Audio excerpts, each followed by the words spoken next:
Hi, I'm Dr. Paul Nassif. I'm a facial plastic surgeon. And what I'd like to discuss with you today is what are the risks with rhinoplasty surgery, especially revision rhinoplasty surgery. Many patients will come in, think that it's a very easy procedure and they can go out about their way and go back to work immediately and look great in 1 week. Unfortunately, it's not true. Rhinoplasty surgery is the hardest surgery that we perform. It's something that takes a lot of expertise to perform rhinoplasty surgery, and my goal is to tell you some of the possible risks and complications associated with surgery. Now, obviously, I don't expect many of these things to occur, but I want to tell you what can occur so at least you are aware and informed. From bleeding, infection, maybe not getting the exact result that you want, to scar formation inside your nose where you can build up scar tissue, especially in this region, to possibly, if you have an open rhinoplasty, having the little scar not heal right. That's rare, but it can happen. These are a few of the things that we want to initially mention in rhinoplasty surgery. If we're performing a septoplasty, there's something that can occur. It's called a septal perforation. A septal perforation is a little hole that's made inside the nasal septum. You can't see it from the outside, but from the inside it can cause nasal obstruction, it can whistle when you breathe in, and cause crusting or a little bleeding around the nose.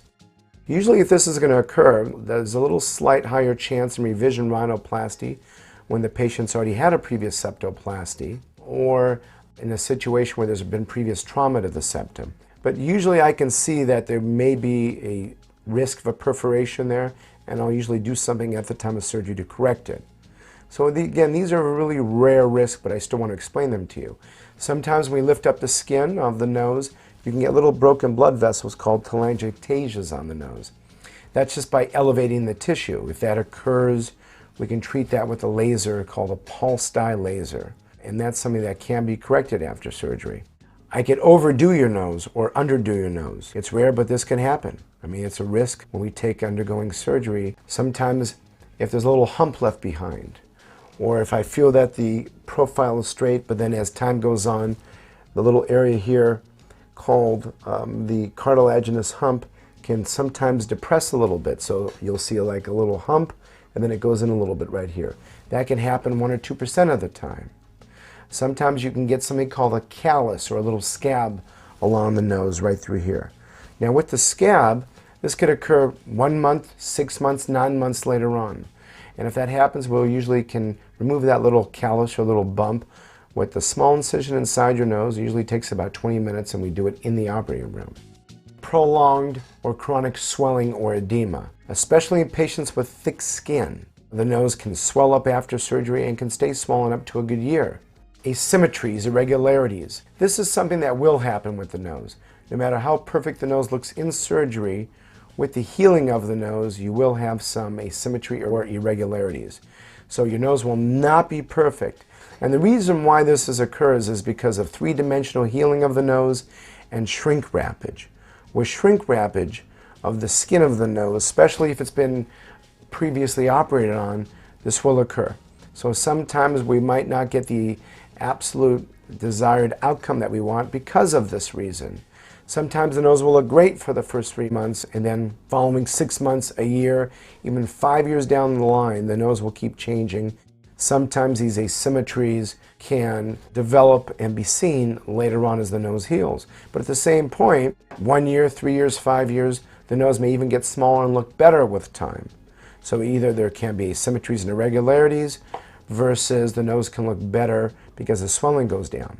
So if you look at the nose over a period of time, it keeps changing every year. Nasal obstruction. I can make your breathing worse, and that's very, very rare, but there's a chance with doing an aggressive rhinoplasty or even a conservative rhinoplasty, you can get a little pinching of the nose. And with a pinching of the nose, like right through here, it could obstruct your breathing. So there's a small possibility that I can make your breathing worse. I doubt it, but again, I want to mention this to you.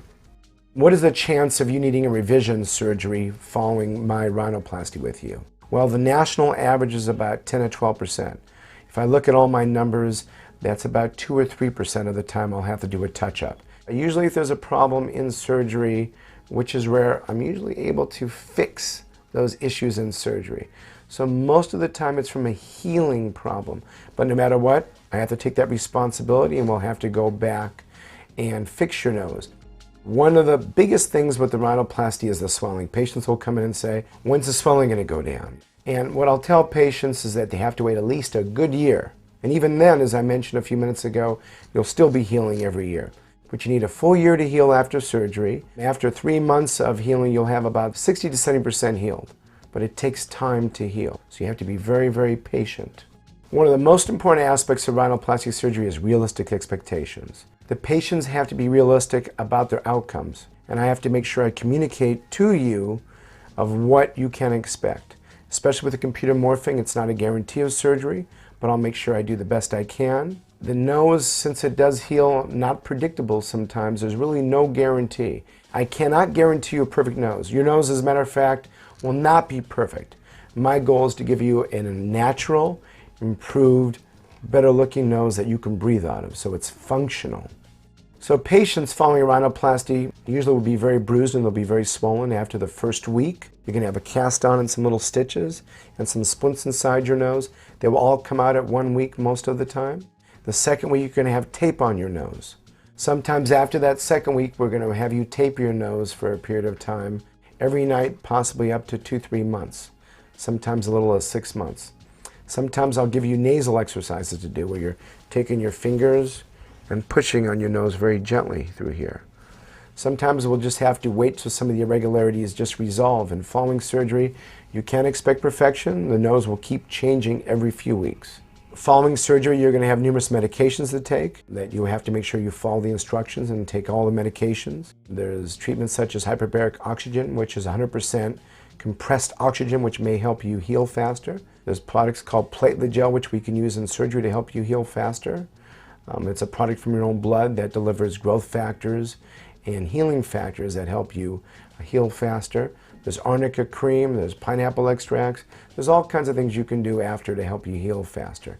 But the most important thing is following our instructions that we'll give you.